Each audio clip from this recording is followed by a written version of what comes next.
कि सब कुछ सुनिए, लेकिन सुन करके सब कुछ भूल जाइए। आप कहिएगा ऐसा क्यों कहते हैं? ज्ञानी बनने के लिए तो बहुत बात याद करना पड़ेगा, शास्त्र पुराण पढ़ना पड़ेगा। तो मूल रहस्य इसका यही है कि हम आप जो भी सुनते हैं सब कुछ भूलने के लिए सुनते हैं।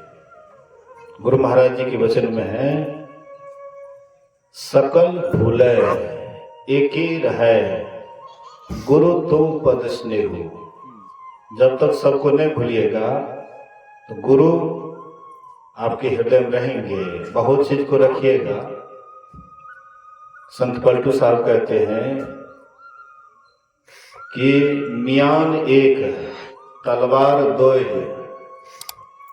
किस विधि या में राखिए जी। मियान एक है और तलवार दो है।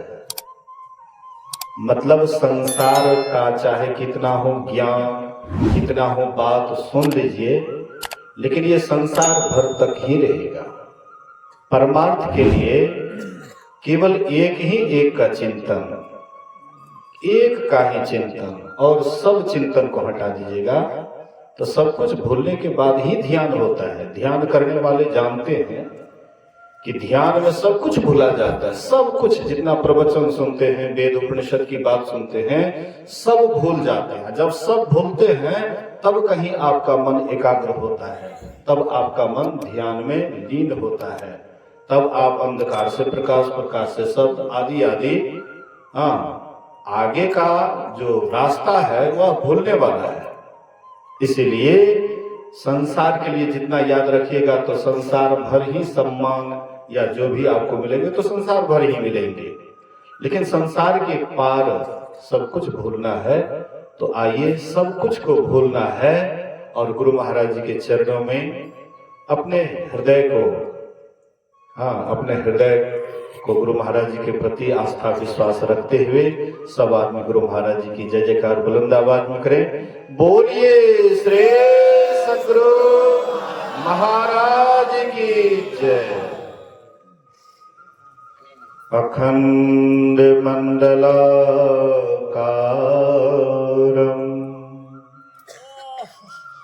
व्याप्तं येन चराचरम् तत्पदं दर्शितं येन तस्मै श्री गुरुवे नमः। धन्य धन्य सतगुरु सुखद महिमा कहे न जाए। जो कुछ कहो तुम्हारी कृपा, मौते कछो न वसाए। समवेत समादरणीय सज्जन वृंद, आदरणीय माताओं तथा भक्तिमती बहनों,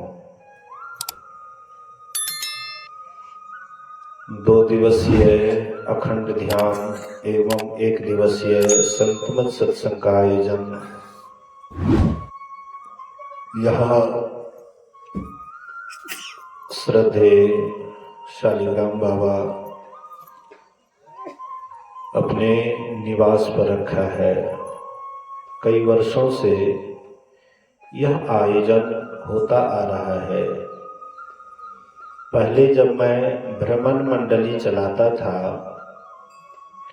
तो उस समय में मैं इनको कहता था कि यहाँ पर आयोजन होगा, तो ये तैयार हो जाते थे। और आदमी कोई तैयार हो या ना हो, एकदम तैयार हो जाते थे। इस साइड भी वो बरका गाछ है कि पीपल का, वहां पर भी शायद 2 बार की 3 बार ऐसे हुआ है। उसके बाद गली में भी, यही गली में हुआ था। तो जब भी कहते थे तो तैयारी रहते थे। हमसे इनको कोई खास नाता रिश्ता नाता न है, लेकिन शायद हमसे कुछ लगाव बहुत पहले से ही है इनको। तो उस समय से भी इनके अंदर सत्संग और ध्यान के प्रति बढ़िया देखते थे लगाव, और ये लगाव बढ़ते बढ़ते आज किस स्थिति तक आ गया है आप लोग स्वयं देख रहे हैं। धीरे धीरे ध्यान के प्रति इनका लगन बढ़िया है, अच्छा है। बोलने के लिए बढ़िया से नहीं जानते हैं, अलग बात है। समझाने के लिए नहीं जानते हैं, अलग बात है। लेकिन ध्यान के प्रति इनका लगाव बढ़िया है, अच्छा है। और ध्यान के प्रति लगाव है, इसीलिए धीरे धीरे इनका पूछ बढ़ते जा रहा है। न ध्यान के प्रति जो हम देखते हैं इसको लगाव है, इसीलिए धीरे धीरे प्रचार प्रसार में अच्छा दूर तक जाते हैं। अच्छी बात है, यही काम तो अपना है, बाद बाकी तो सब सपना है। तो अभी हम लोग पाठ के क्रम में सुन रहे थे गुह निषाद और लखनलाल के संवाद को। गुह निषाद लखनलाल दोनों रात्रि में जग रहे थे। पहरेदार को नियुक्त कर दिए, स्थान स्थान पर सीताराम जी पत्ते के बिछोने पर सो रहे हैं। ये देखकर कि एक दिन ये राजकुमार था, कोमल सैया पर सोता था, और आज ये पत्ते के बिछोने पर सो रहे हैं। किस कारण से? तो कारण ढूंढने लगे, क्या कारण? तो कारण यही आया मुख्य रूप से कि केकई मां के ही कारण आज ये पत्ते के बिछोने पर सोए हुए। अगर केकई मां ऐसी नहीं करती तो ये पत्ते के बिछोने पर आज नहीं सोते, ये दिन देखना नहीं पड़ता। मित्र था, मित्र के प्रति तो मित्र का लगाव होता ही है।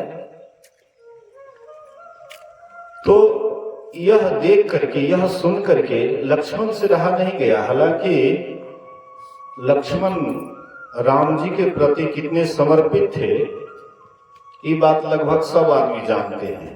वनवास दिया गया था किनको? राम को। लेकिन लक्ष्मण सहोदर भाई भी नहीं था। कौन कहते हैं? सौतेला। सौतेला भाई था, एक मां का दोनों नहीं था। सौतेले भाई होने के बावजूद भी सहोदर भाई से भी बढ़कर के प्रेम था न, सहोदर भाई से भी बढ़कर के प्रेम था। राम जी वनवास चलने लगे तो ये भी जिद कर दी कि हम भी चलेंगे। रोकना चाहे, रोकने का प्रयास किए, लेकिन ऐसी बात बोल गए कि राम जी मजबूर हो गए और कहते जब तुम चलना ही चाहते हो तो कम से कम अपनी माँ से तो आज्ञा ले लो। माँ भी कैसी थी कि माँ के पास आज्ञा लेने के लिए गए तो माँ कहती है जब राम जी वनवास जा रहा है तो तुम्हारा अयोध्या में क्या काम? जाओ इस ढंग से सेवा करना कि राम जी को सपना में भी दुख नहीं हो। मेरे दूध को लजाना मत। मैं तुम्हारे इस जन्म की मां हूं। इस जन्म के तुम्हारे पिता महाराज दशरथ हैं, लेकिन राम और सीता अनंत जन्मों के माता पिता हैं। इसलिए सेवा में त्रुटि नहीं होना चाहिए। तो लक्ष्मण कहते हैं जगा रहूंगा तब तो सेवा करूंगा, और जब सो जाऊंगा तब। इसलिए मां, मैं तुम्हारे सामने में मैं प्रतिज्ञा करता हूं कि 14 वर्ष तक नींद नहीं लूंगा। नींद आती है भोजन करने से, भोजन ही नहीं करूंगा। ब्रह्मचर्य के बिना शरीर की शक्ति ह्रास होता है, इसलिए ब्रह्मचर्य का भी पालन करूंगा। देखिए कितना समर्पण, एक भाई के प्रति दूसरे भाई का कैसा समर्पण। शायद ऐसा समर्पण जल्दी देखने के लिए आपको नहीं मिलेगा। लेकिन वही लक्ष्मण जो इतना समर्पण कर दिए, वे लक्ष्मण कह रहे हैं कि अपने ही कर्मों का फल भोग रहा है। ये आश्चर्य की बात है। गोहनिषाद के बात में बात मिलाना चाहिए। गोहनिषाद कह रहे हैं कि केकई मां के कारण आज दुख मिल रहा है। अगर केकई मां नहीं होती तो आज राम जी को ऐसा दुख नहीं होता। तो लक्ष्मण को तो हाँ में हाँ कह देना चाहिए, बात बिल्कुल तुम सही करते हो, उन्हीं के कारण वनवास हुआ है, अगर वो नहीं होती तो इसको वनवास नहीं होता। लेकिन देख लीजिए लक्ष्मण जी निष्पक्ष भाव से कर्म के विधान को जानते थे और ये वेदांत ज्ञान दिए। लक्ष्मण जी वेद का अंतिम ज्ञान वेदांत ज्ञान देते हैं कि हे गोहनिषाद, कोई किसी को सुख दुख नहीं देता है। अगर केकई मां माध्यम है तो ये भी कर्म किया हुआ राम जी का ही है। अगर राम जी का कर्म ऐसा नहीं होता तो राम जी आज पत्ते के बिछोने पर नहीं सोते, उन्हीं का किया हुआ है। बोले लखन मधुर मृदुबानी, ज्ञान विराग भक्ति रस सानी। तीन चीज मिला करके ज्ञान वैराग्य भक्ति। काहुन कोई सुख दुख कर देता, कोई किसी को सुख दुख नहीं देता है, सबको अपने ही कर्मों का फल भोगना पड़ता है। अभी जो हम आप जैसे स्थिति में है, जिस स्थिति में है, कोई ला करके आपको दे दिया है। लोग कहते हैं कि परमात्मा किसी को सुख देता है, परमात्मा किसी को दुख देता है। अरे परमात्मा कुछ करते ही नहीं, परमात्मा कुछ नहीं करते, करते हम हैं। जो करते हैं वही फंसता है, और जो कुछ करवे नहीं करते हैं तो वो काहे के लिए फंसेगा? क्या जरूरत है परमात्मा को? आपको सुख मिले या दुख मिले, क्या जरूरत है? परमात्मा और करता है और हम लोग करता है। हम लोग कहते हैं हम कर्म करते हैं, हम ध्यान करते हैं, हम सत्संग करते हैं, हम ऐसा करते हैं, हम वैसा करते हैं। ये जो हम लगा हुआ है यही हम दुख का कारण है। अहंकार किस रूप से आपके अंदर आ जाएगा शायद आपको पता नहीं लगेगा। जिसको भूत लगता है उसको पता नहीं लगता कि हमको भूत लगा है। पता उसको लगता है जो भूत को झाड़ते हैं, जो भूत को पकड़ने वाले उनको पता लगता है इसको भूत लगा है। इसी तरह से हम किसी भी प्रकार से हमारे अंदर में कोई भी कुछ भी आता है तो हमें पता नहीं लगता है, पता औरों को लगता है। इसलिए महापुरुष कहते हैं कर्म किए जा फल की इच्छा मत कर ए इंसान, और जैसा कर्म करोगे वैसा फल देगा भगवान। ये है गीता का ज्ञान। तो हम कर्म करते हैं तभी ना फल आता है, कर्म नहीं करेंगे तो फल कैसे होगा? जो भी संत होते हैं वे सभी कर्मों से ऊपर उठ जाते हैं। जो अपने आप का ज्ञान कर लेते हैं, कर्म तो हम आपके ही जैसे करते हैं, लेकिन उसको कोई कर्म का फल नहीं लगता है, उसको कोई बंधन देने वाला नहीं होता है। निर्बंध दशा में जाकर के जो कर्म करते हैं उसको कोई कर्म नहीं बांधता है। निर्बंध दशा बाहर में नहीं है, अंदर में है। बोलिए श्री सद्गुरु। आप लोग थोड़ी देर बढ़िया से सुनिए, ज्यादा देर नहीं लूंगा, लेकिन जितना भी देर लूंगा लेकिन बढ़िया से सुनिए। मुझे ऐसा नहीं लगता है कि कोई प्रवचन करे या कोई धर्म करे, कोई धर्म करे, हमको ही बढ़िया नहीं लगता है। सुनना है खूब बढ़िया से सुनिए, पूरा ध्यान से सुनिए। अगर थोड़ा सा भी अगर बढ़िया से सुन लीजिएगा आपके जीवन को परिवर्तन कर देंगे। आप बहुत सुन लीजिएगा लेकिन बढ़िया से नहीं सुने हैं, आपका जीवन जैसे का तैसे रह जाएगा। इसलिए बढ़िया से सुनिए। तो जो महापुरुष होते हैं वे भी कर्म करते हैं, लेकिन वह अपने आप को जान करके करते हैं, इसीलिए उसको कर्म का फल नहीं बांधता है। कबीर साहब भी कर्म करते थे ना, सुन ताना बना करते थे। कबीर साहब भी कर्म करते थे लेकिन कर्म का फल उसको बांधता नहीं था। गुरु महाराज जी भी कर्म करते थे लेकिन कर्म का फल बांधता नहीं था। हम लोग अपने आप बंधाते जा रहे हैं। जहां जहां कर्म करे बहु तेरा, तहां तहां आप बंधाइयो। जहां जहां हम कर्म करते हैं वहीं पर बंधे चले जाते हैं। कितनों सावधान रहते फिर भी कर्म में बंधे चले जाते हैं, और यही हमारे दुख का कारण होता है। बंधन ही दुख का कारण है। निर्बंध सुख का कारण है और बंधन दुख का कारण है। तो किस कर्म से हमारे ऊपर बंधन आता है और किस कर्म से हम बंधन से निर्बंध की ओर जाते हैं, जब तक इसको नहीं विचारिएगा, आप सोच समझ करके नहीं कीजिएगा, तो दिन प्रतिदिन और बंधे चले जाइएगा, दिन प्रतिदिन बंधे चले जाएगा। बनते बनते जब खूब बन जाइएगा तो अंत में आप परेशान होंगे, उदास होंगे। महापुरुष कहते हैं एक ही उपाय है निर्बंध दशा में जाने के लिए, एक ही उपाय है। बंधन की ओर जाने के लिए तो बहुत उपाय है, लेकिन निर्बंध की ओर जाने के लिए एक ही उपाय है। वह है यदि शैल समम पापम विस्तृणम बहुयोजनम भिद्यते ध्यान योगेन नान्यो भेदः कदाचन। कई योजन तक पहाड़ के समान यदि पाप राशि हो तो वह भी ध्यान योग से नष्ट हो जाता है। इसके समान पापों का नाश करने वाला कभी कुछ नहीं हुआ है। आप कोई भी कर्म करते हैं, लेकिन ध्यान अगर करिएगा तो ध्यान करते करते आपके मन में इतनी पवित्रता आएगी कि धीरे धीरे ऑटोमेटिक आपका मन संसार की प्रवृत्ति से हट करके निवृत्ति की ओर चलने लगेंगे अपने आप। ध्यान करिएगा तब, और नहीं ध्यान कीजिएगा तो धीरे धीरे आप वैसे खाली बैठ ही नहीं सकते हैं। जहां कहीं भी जाइएगा तो साथियों को खोजिएगा, कोई गपशप करने वाला मिल जाए। हाँ, और नहीं कोनो गप तो अपने आप फुसफुसा रहे हैं, अपने आप बोल रहे हैं, बिना बोले आप रहा नहीं, रहिएगा नहीं। बहुत आदमी को मैं देखता हूं अकेले है, कोई नहीं है, और फिर भी बड़बड़ा रहे हैं, कुछ से कुछ बोल रहे हैं। कारण क्या है? अकेला रहना नहीं चाहता है।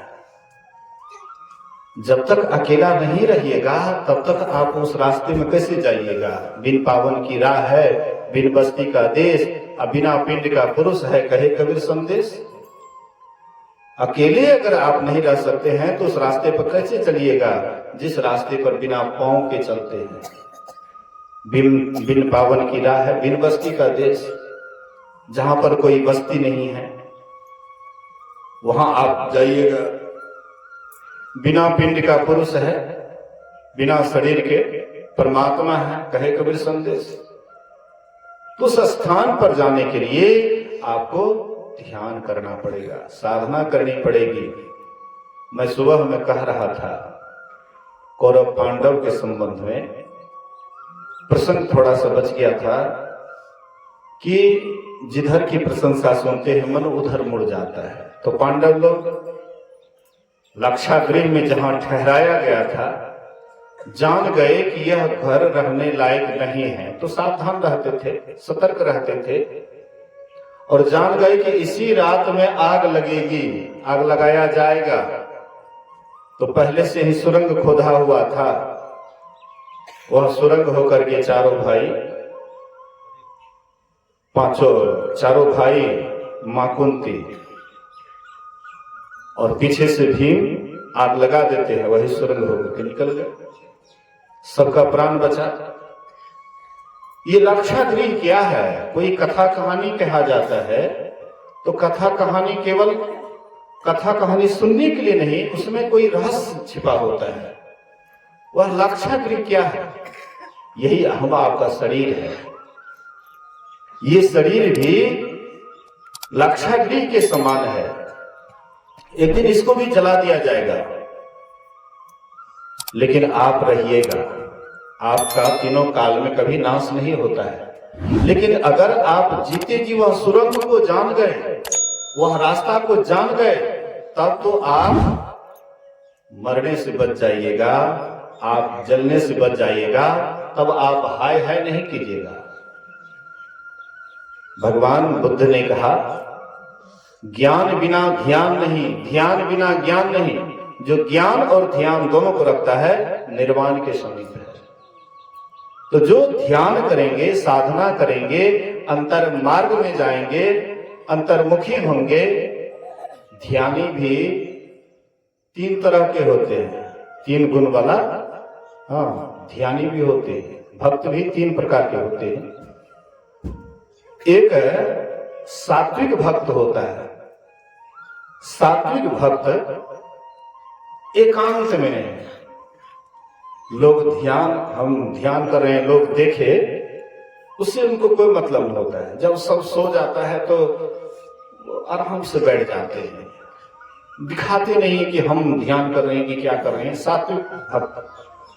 राशि भक्त होता है कि हम जो ध्यान करते लोग देखे कि हम भी ध्यानी हैं, लोग देखेंगे तभी ना कहेंगे कि नहीं ध्यानी है। तामसी वो अलग ढंग का होता है। तो ऐसे ही आपको अगर ध्यान के प्रति लगन है, अगर आप उस मार्ग पर जाना चाहते हैं, नहीं जाइएगा तो फिर आवागमन में तो रहिएगा, इसे कोई नहीं बचा सकता है। आप अपने ही बल से बचिएगा। हिम्मते मर्दे तो मर्दे खुदा। आप अपना हिम्मत लगाइएगा तो परमात्मा भी आपका मदद करेंगे, और नहीं अगर हिम्मत लगाइएगा तो फिर परमात्मा भी डूबने के लिए छोड़ देंगे। गुरु महाराज जी से किसी ने पूछा, हुजूर ये नदी पार करना चाहते हैं, तो गुरु महाराज जी बोले, कमर कसो, फेटा बांधो, हम तुमको धकेल देंगे, तुम उस पार चले जाओगे।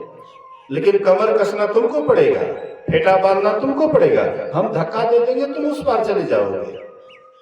इसी तरह से जब अपना हिम्मत आप नहीं लगाइएगा तो परमात्मा क्या करेंगे?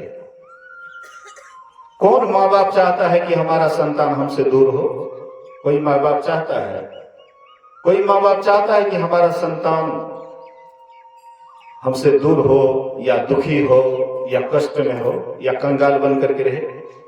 कोई चाहता है? सब माँ बाप चाहता है कि हमारा संतान सुखी हो, हमारा संतान आगे बढ़े, हर तरह से आगे बढ़े। इसी तरह से परमात्मा भी चाहते हैं कि हमारा संतान हमसे दूर ना हो, मेरे पास आ जाए। यहां पर प्रायः सब गार्हस्थ जीवन बिताने वाले हैं। महर्षि शाही स्वामी जी महाराज कहते थे कि संसार में बहुत सुख है, लेकिन बहुत सुख से एक सुख, गार्हस्थ जीवन में एक सुख सबसे बड़ा सुख है, वह है संतान का सुख। अगर आपके पास में धन है, सारी व्यवस्था है, और संतान नहीं है, तो आप अपने को भाग्यहीन समझेंगे। जिनके पास धन भी नहीं है लेकिन संतान है तो वे अपने को भाग्यशाली समझते हैं। और आपका संतान आपसे दूर हट जाए, आपसे दूर हट जाए, तो माता पिता कितना दुखी रहते हैं, दिन रात दुखी रहते हैं। दिन रात मन में होता है कि मेरा संतान कहां चला गया, कैसे रहता होगा, क्या खाता होगा, क्या पहनता होगा। दिन रात चिंता लगी रहती है। और संतान भी जो माता पिता से दूर हट जाते हैं वे भी दिन रात दुखी रहता है। लेकिन वह संतान जब अपने माँ बाप से मिल जाता है तो बड़ा सुख महसूस होता है। ऐसे ही यह जीव रूपी पुत्र भी परमात्मा रूपी माता पिता से बिछुड़ गया है। जब तक परमात्मा से नहीं मिलेंगे, कितना हो कोशिश कर लीजिए, ये कभी सुखी नहीं हो सकता है। चाहे बहुत बड़ा कुर्सी पर बैठा दीजिए, बहुत बड़ा पद दे दीजिए, लेकिन इससे वे सुखी हो जाएंगे सो बात नहीं है। जब तक ये परमात्मा के पास नहीं जाएंगे, अपने माता पिता से नहीं मिल जाएंगे, तब तक ये सुखी नहीं हो सकता है। तो सुख का मूल कारण है परमात्मा से बिछुड़ना। जीव हरिते जबते बिलगानियो, तबते देह गेह ने जानियो, माया बस स्वरूप बिसरायो, यही भ्रमते नाना दुख पायो। यह जीव जब से परमात्मा से अलग हुआ तब से ये दुखिया ही दुखिया है। करता है कोशिश सुखिया बनने का, लेकिन कब तक? जैसे छोटा बच्चा है, रोता है, मान लीजिए माता पिता से बिछुड़ गया है, रोता है, तो उसको क्या करते हैं? उसको खिलौना दे देते बच्चा को। तो खिलौना थोड़ी देर के लिए खिलौना लेकर के खेलता है, और फिर जब माँ बाप का याद आता है तो खिलौना फेंक करके रोने लग जाता है। इसी तरह से परमात्मा रूपी माता पिता से जब तक दूर रहिएगा, संसार रूपी खिलौना लेकर के कब तक खेलिएगा। फिर जब आपको सुधी आएंगे तो सब खिलौना छोड़ करके सीधा परमात्मा की तरफ चलिएगा। और जब आपके अंदर इस तरह का ख्याल आ जाएगा कि परमात्मा की तरफ चलना है, तब समझिए यही असली भक्ति है। तब आप अंतर्मुखी बन करके ईश्वर परमात्मा का साक्षात्कार कीजिएगा और आवागमन का अंत होगा। सभी दुखों से आप सदा के लिए छूट जाएंगे। यही संतों ने राह बताया है। इस राह पर जो चलेंगे वही सुखी होंगे। ये जो कार्यक्रम शैलेंद्र बाबा, शालिग्राम बाबा अपने निवास पर रखे हैं, बहुत बढ़िया काम कर रहे हैं। साल में एक बार ये निश्चित रूप से रखते हैं, बहुत अच्छा काम करते हैं। गुरु महाराज जी करे इसी तरह से करते रहे। साथ ही साथ इस बार जो यहाँ पर आयोजन हुआ है, हो रहा है, इस आयोजन में चारों इनके पुत्र मिलजुल करके भंडारा करवाए, एक बगल के सत्संगी भी करवाए, तो इनको बड़ा हल्का लगा होगा। तभी बारंबार ऐसे कार्यक्रम करवाएंगे ना। सब आदमी 10 का लाठी 1 बोझ, सब थोड़ा थोड़ा मदद किए। हाँ, देख लीजिए कितना बढ़िया आयोजन हो गया है, संपन्न हो रहा है। तो मैं इन चारों इनके पुत्रों को, मैं गुरु महाराज जी की ओर से बहुत बहुत धन्यवाद देता हूँ। आप लोगों के लिए भी गुरु महाराज जी की ओर से धन्यवाद देता हूँ कि आप लोग अपने काम धाम को छोड़ करके आए, सत्संग ध्यान में भाग लिए, और जो भी इसमें तन मन धन से किसी भी प्रकार से मदद किए हैं, सब आदमी धन्यवाद के पात्र हैं। इसी शुभ वचन के साथ मैं अपने वाणी में विराम देता हूँ। बोलिए श्री सद्गुरु महाराज जय।